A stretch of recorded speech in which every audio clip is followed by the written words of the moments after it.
Graça e paz, uma alegria estarmos aqui mais uma vez, reunidos como igreja do Senhor, para adorá-lo, engrandecer e exaltar o nome dEle e aprendermos dEle aquilo que nós precisamos para viver, que é Ele mesmo. Amém?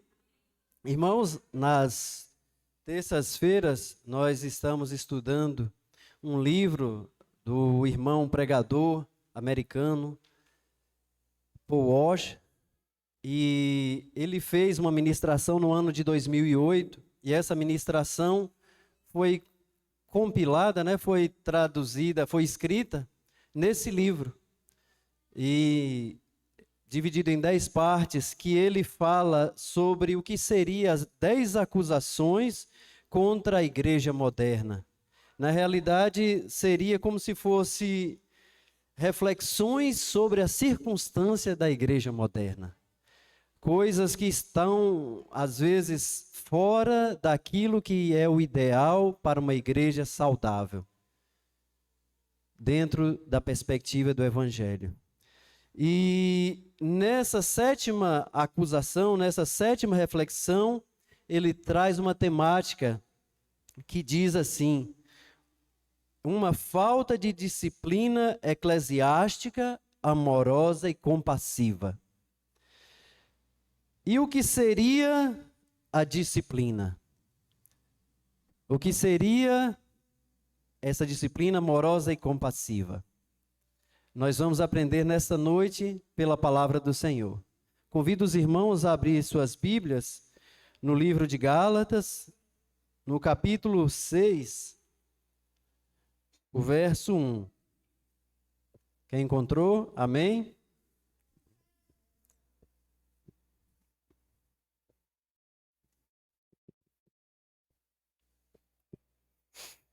Amém?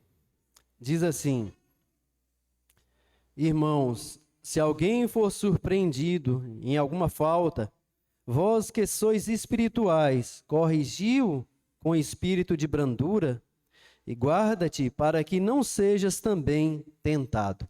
Amém? Irmãos, aqui é uma carta do apóstolo Paulo à igreja da Galácia, em que ele dá essa instrução àquela igreja. E a reflexão que o irmão Paul Washer traz nessa mensagem é justamente a condição da disciplina dentro do padrão do Evangelho, dentro daquilo que a palavra de Deus traz. Que seria a condução da igreja pelos métodos do Evangelho e da palavra de Deus.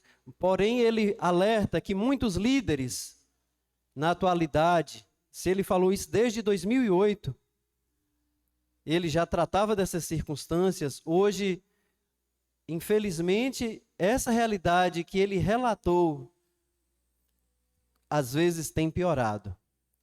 Que muitos líderes têm se equivocado e têm conduzido a igreja não pela ótica da palavra de Deus e pelo Evangelho, mas por conceitos carnais, e têm levado a uma situação degradada diante do povo de Deus, que é ser uma igreja saudável.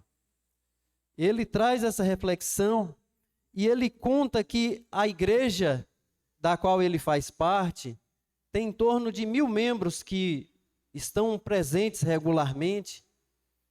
E ali, pelo que os líderes, os pastores daquela igreja relatam, eles têm noção que cerca de 30 famílias, 30 casamentos foram preservados e restaurados através da disciplina eclesiástica amorosa e compassiva. Era 30 famílias que seriam destruídas, mas que foram resgatadas e reestruturadas pela ótica da palavra de Deus, através de liderança saudável, temente a Deus, que usa os princípios do Evangelho para guiar a igreja de Deus. Felizmente, irmãos, aqui nós temos visto que a preocupação do pastor, graças a Deus, tem sido essa, de nos guiar, nos conduzir nessa condição de uma igreja saudável, não preocupar com número, com quantidade de membros, mas numa condição em que nós tenhamos um caráter cristão genuíno e transformado. Amém? E aqui nesse texto, ele fala, irmãos, se alguém, Paulo fala, né? Não Paul Washer, mas Paulo. Se alguém for surpreendido em alguma falta, vós que sois espirituais, corrigi-o. Então, a primeira condição que ele coloca é que não é expulsando um irmão que está em erro, que está numa prática equivocada, a atitude correta, mas é a atitude de corrigi-o com espírito de brandura. Amém? Ou seja, uma disciplina amorosa e compassiva. Eclesiástica, quando ele fala, porque eclesiástica é algo que vem da igreja de Deus. Então, uma disciplina amorosa é o que Paulo está dizendo, com brandura. E guarda-te para que também não sejas tentado. E isso é papel do pastor, é papel dos líderes, dos diáconos e também de todo aquele que tem uma vida de temor diante de Deus, que tem uma vida piedosa, daqueles que têm um espírito em sua vida, tem essa autoridade de Deus para corrigir qualquer um de nós que estivermos equivocados na nossa maneira de andar. Amém? E é algo rico que ele coloca justamente essa questão. Os que sois espirituais, fazei isso, né? É algo que todo aquele que tem o Espírito de Deus e maturidade para tal, é também convocado a esse papel de instruir qualquer um de nós que estiver equivocado. Amém? E Paul, ele faz uma ressalva que muitos líderes modernos dizem assim, que nós somos muito amáveis, como vamos repreender alguém que está em erro? Como é que nós vamos conduzir isso se nós formos repreender? De repente nós vamos conseguir situações indesejadas, vamos criar situações em que nós teremos problemas. Talvez seja melhor deixar para lá. Mas, irmãos, ele faz de fato uma reflexão que é pertinente. Quem foi mais amável do que Jesus? Quem foi mais amável do que o Senhor? Ninguém. No entanto, ele mesmo deu a instrução de fazer essa prática de disciplinar a igreja. Amém? Nós vamos conferir isso no Evangelho de Mateus, no capítulo 18. Evangelho de Mateus, no capítulo 18, verso 15. Aqui a palavra do próprio Senhor, dando essa instrução para a igreja. Mateus 18, a partir do 15. Amém? Diz assim: se teu irmão pecar contra ti, vai arguí-lo entre ti e ele só. Se ele te ouvir, ganhaste a teu irmão. Se, porém, não te ouvir, toma ainda contigo uma ou duas pessoas, para que, pelo depoimento de 2 ou 3 testemunhas, toda palavra se estabeleça. E no 17 diz: e se ele não os atender, diz-o à igreja, e se recusar a ouvir, também a igreja considera-o como um gentil e publicano. Então, se o Senhor deu essa instrução, por que não fazê-la? Se ele que é o fundador da igreja, a igreja é o corpo dele, assim ele dirigiu. Obrigado, irmã. Por que não fazer? Porque muitos líderes têm se equivocado em não fazer a disciplina eclesiástica, em corrigir a sua igreja, em detrimento da saúde da igreja no sentido do evangelho, mas pensando só às vezes em aumentar o número de membros. Se o próprio Senhor fez isso, na realidade eles tentam uma metodologia de não criar confrontos para às vezes não perder membros na igreja. É uma realidade, infelizmente, de não perder pessoas que se reúnem naquela igreja. Mas a realidade é que o confrontar dentro da disciplina eclesiástica não é fazer protesto, não é humilhar, não é criar confusão, mas é trazer um ambiente de edificação, de conserto e de crescimento dentro da igreja. Quando nas Escrituras menciona dos dons, dos chamamentos, uns para apóstolos, outros para pastores, outros para evangelistas, outros para doutores, diz que é para o aperfeiçoamento da igreja. É para que a igreja seja edificada e aperfeiçoada. Então os pastores, os líderes, os presbíteros, todos aqueles que são espirituais, têm esse dever de corrigir a igreja, seja qualquer um que esteja em equívoco, deve ser corrigido numa disciplina dentro do padrão da palavra, não para destruição, mas para edificação. Então aqui, o que é trago pelo autor desse livro, é que o verdadeiro confrontar é levar uma palavra em que aquele que está em erro, se está em erro porque está desobedecendo a palavra de Deus, é levar o entendimento de que a obediência à palavra de Deus é o correto.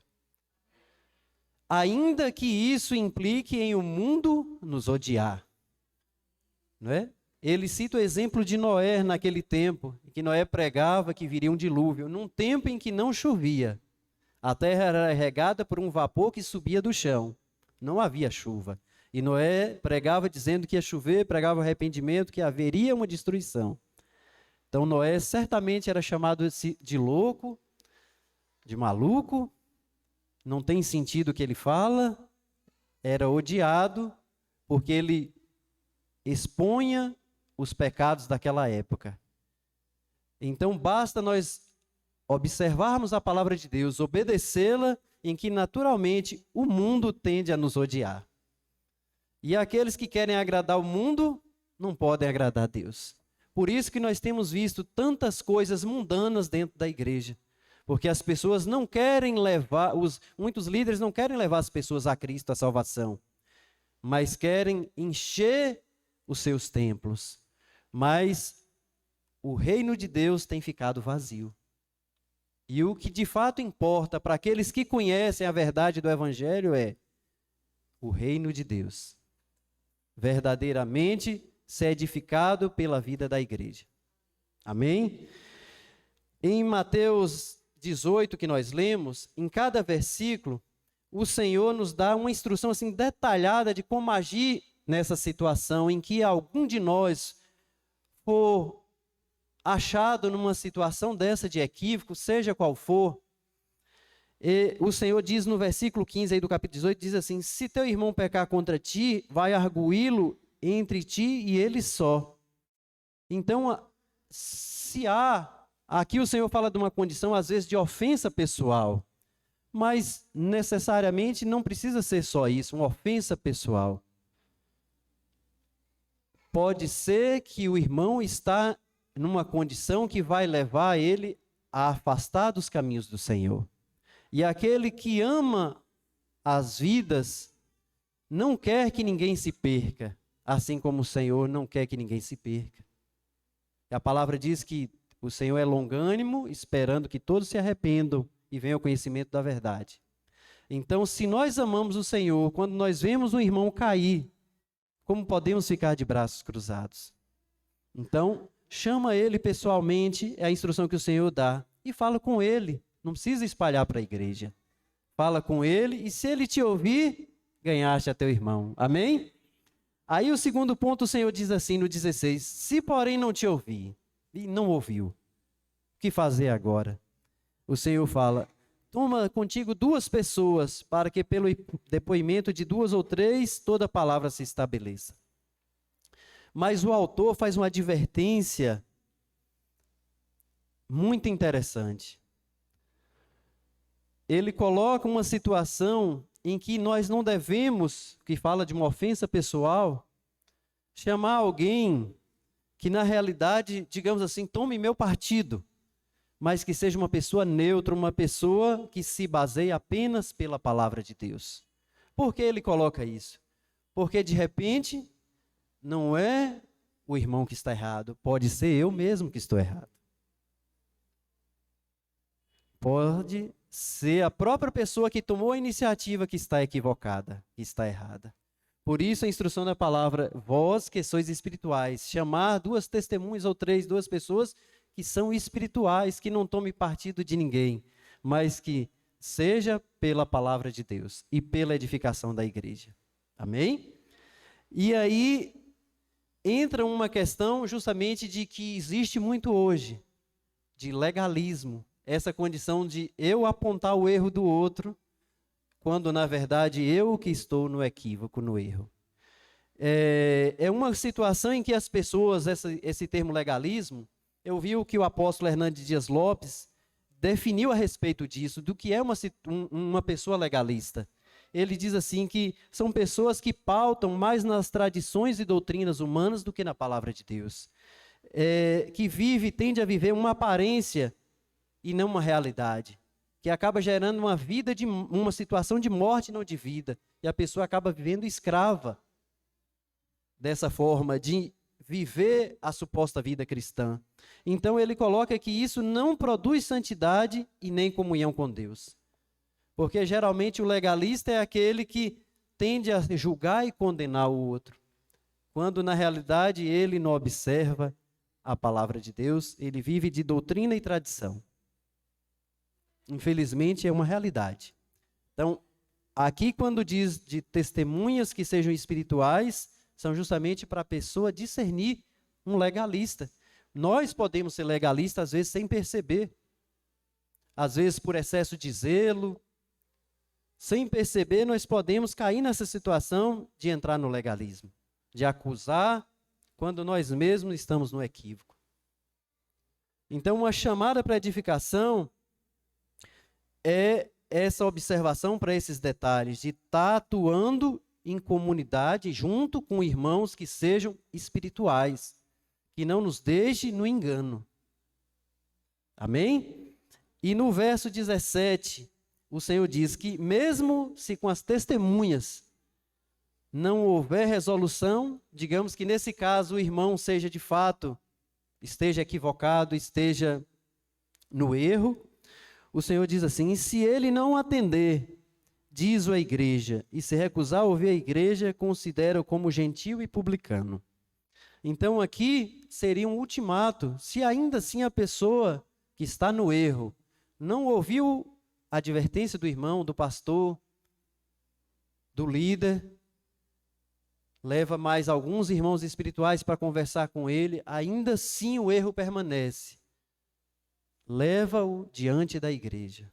E se diante da igreja ainda assim não houver conserto, a instrução não é minha, não é do pastor, não é de nenhum irmão, não é da denominação, é do Senhor. Considera-o como um gentio e publicano. O que seria?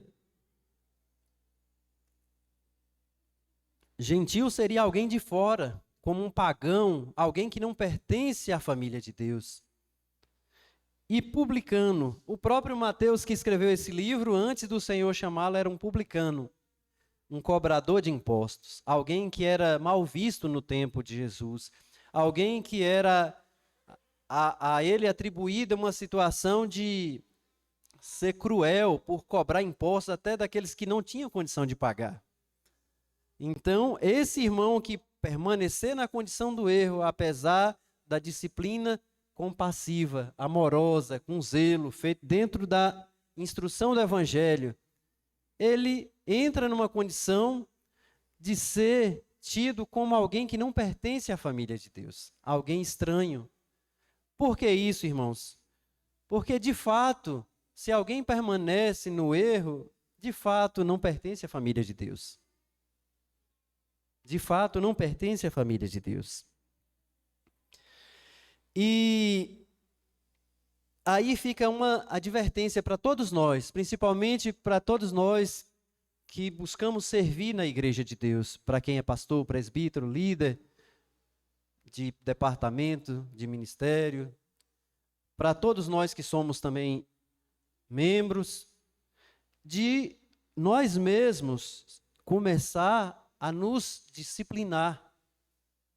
Porque, irmãos, se nós não obedecermos a Deus, nós não começarmos a preocupar na obediência da palavra de Deus, o próprio Deus irá nos corrigir. Porque a palavra diz que se o pai corrige o filho que ama, quanto mais Deus.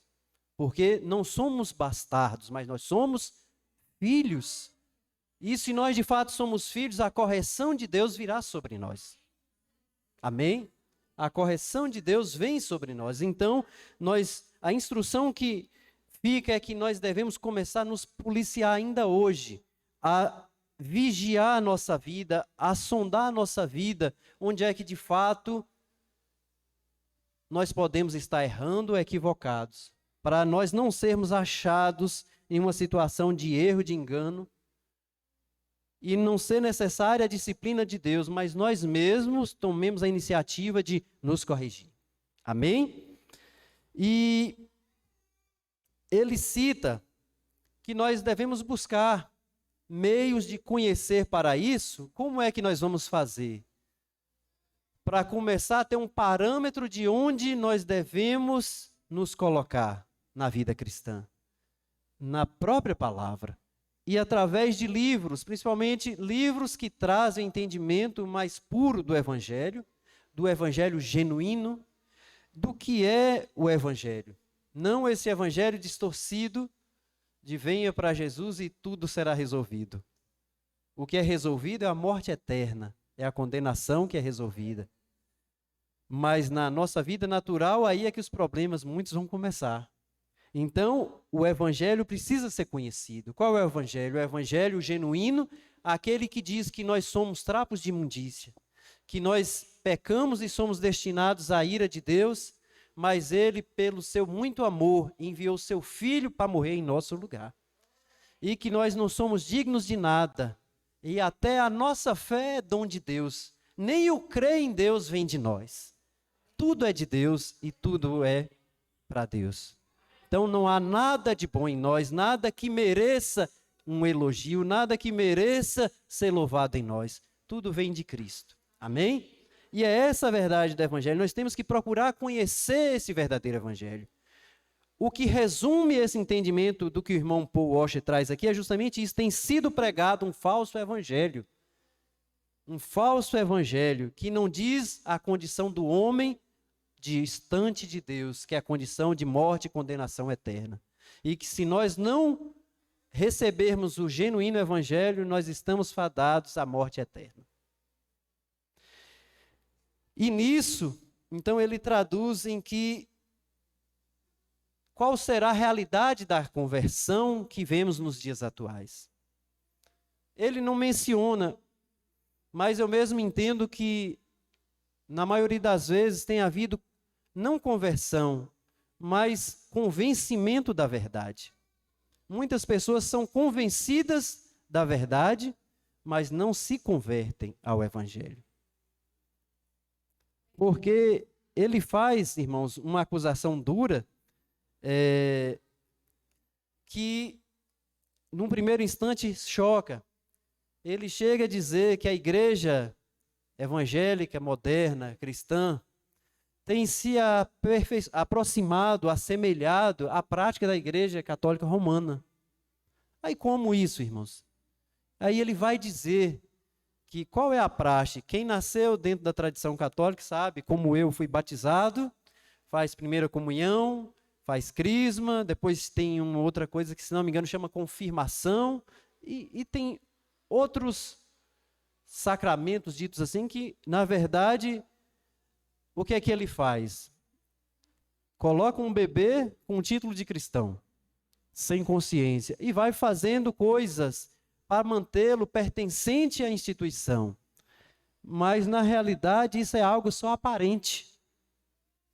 Então, ele fala que a igreja evangélica tem cometido esse equívoco, em boa parte, de pregar um falso evangelho, um evangelho que é bom de ouvir, um evangelho que o homem é o centro, que não traz transformação, com pregações engraçadas, e no final é feito um apelo, e essa pessoa aparentemente recebe o Senhor, nós fazemos uma oração e começamos então um discipulado. Mas na realidade, às vezes essa pessoa não recebeu de fato o Senhor. Foi um momento de emoção, ele foi convencido, até tocado superficialmente pela palavra. É algo louvável que eu percebi aqui quando o pastor chegou, esse entendimento dele de não fazer apelo nas ministrações. Porque geralmente as pessoas que vêm à frente vêm pela emoção de primeira vez. E a conversão é algo que nós sabemos que é feita pelo agir do Espírito Santo.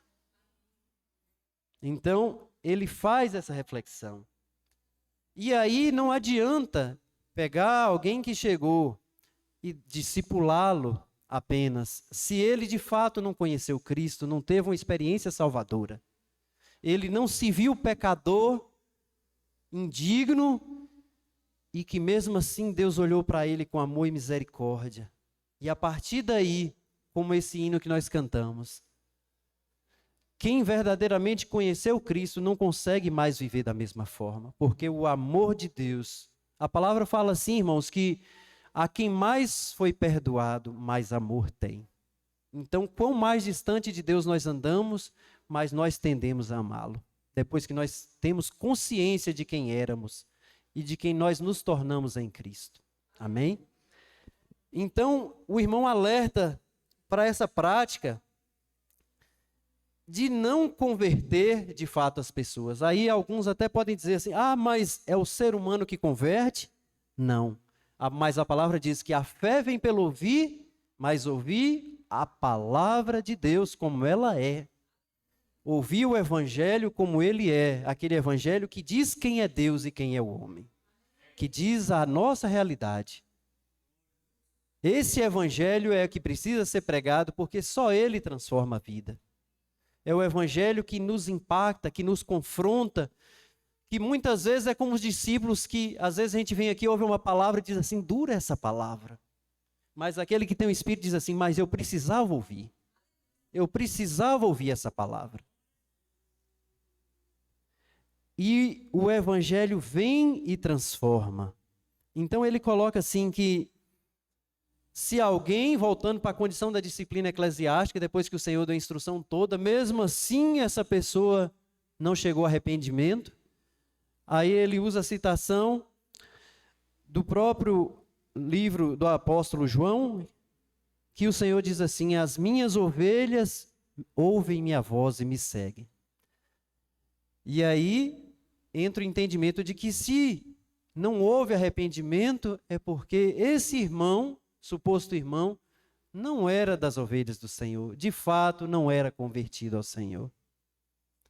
Ele cita também a primeira carta de João, que diz assim, eles saíram do nosso meio, entretanto não era dos nossos. Por que não era dos nossos? Porque não ouviram o genuíno e verdadeiro evangelho. E por isso, de fato, não se converteram. Porque se tivessem se convertido, é como aquela situação em que houve, que acabei de mencionar, em que o Senhor faz uma pregação dura de ouvir para os discípulos. E a maioria dos seguidores das pessoas que estavam ali ouvindo saíram, ficaram os 12. E o Senhor pergunta, e vós também não vão? Mas Pedro diz, para quem, não é para onde, para quem iremos, se só tu tens as palavras da vida eterna? Então, irmãos, se nós tivemos um contato salvador com o evangelho, nós tomamos consciência pela ação do Espírito em nós, de que nós éramos perdidos, de que para nós não havia esperança, mas que Deus nos resgatou da morte eterna, por Cristo Jesus nosso Senhor. E agora, depois disso, não há mais para quem ir, a não ser para os pés do Senhor. Não há nada nessa vida, como Paulo disse, nada, nem fome, nem fartura, nada vai nos tirar de Cristo. Quem conhece, tem uma esperança, tem uma experiência salvadora, aconteça o que acontecer, não sai dos pés do Senhor. Ele até chora, lamenta, murmura, mas está ali.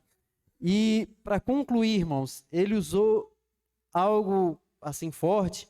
Ele fala que um bode só pode se tornar uma ovelha por um agir sobrenatural.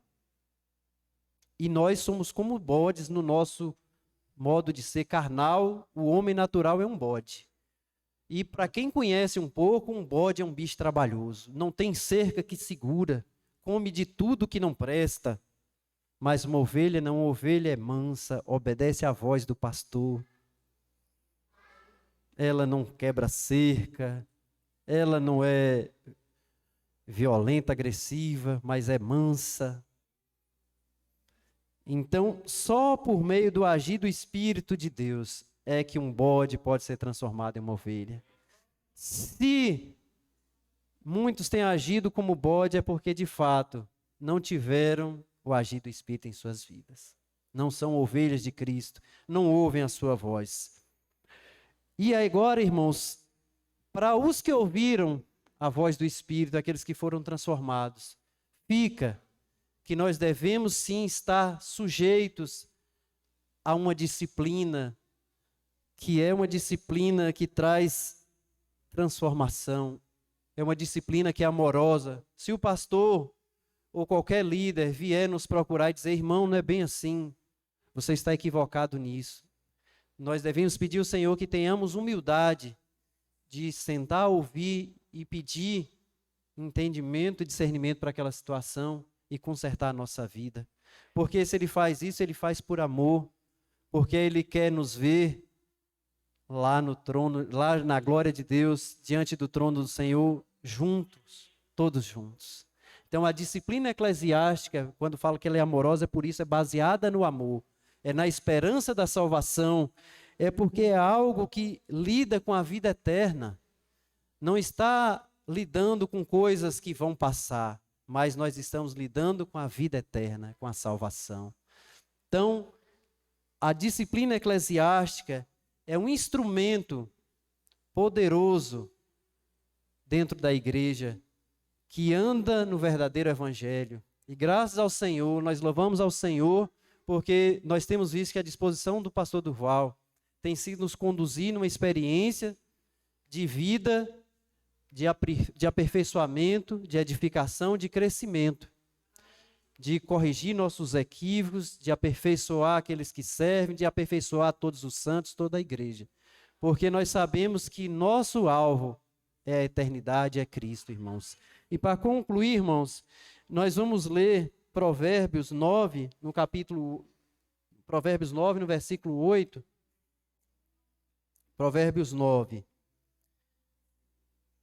Versículo 8, a parte B e o 9.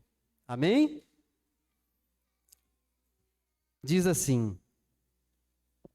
Todos que acharam, diz amém? Diz assim. Repreende o sábio e ele te amará. Dá instrução ao sábio e ele se fará mais sábio ainda. Ensina o justo e ele crescerá em prudência. Isso aqui resume bem a disciplina eclesiástica. E quem é o sábio, senão aquele que tem a própria sabedoria vivendo em si, que é Cristo Jesus, nosso Senhor. Amém? Que nós saiamos daqui hoje, irmãos, na certeza de que, se nós ouvirmos a voz do pastor, verdadeiro pastor que é o Senhor, é porque nós somos ovelha do seu pasto. E nós estamos primeiro sobre a disciplina dele, e de todo aquele que Ele colocou para cuidar de nós, do pastor, dos diáconos, presbíteros, amém? E que nós possamos ser edificados mutuamente no poder do Evangelho, amém? Se coloquem de pé, vamos orar, agradecer ao Senhor por essa rica palavra de edificação e exortação para as nossas vidas, amém?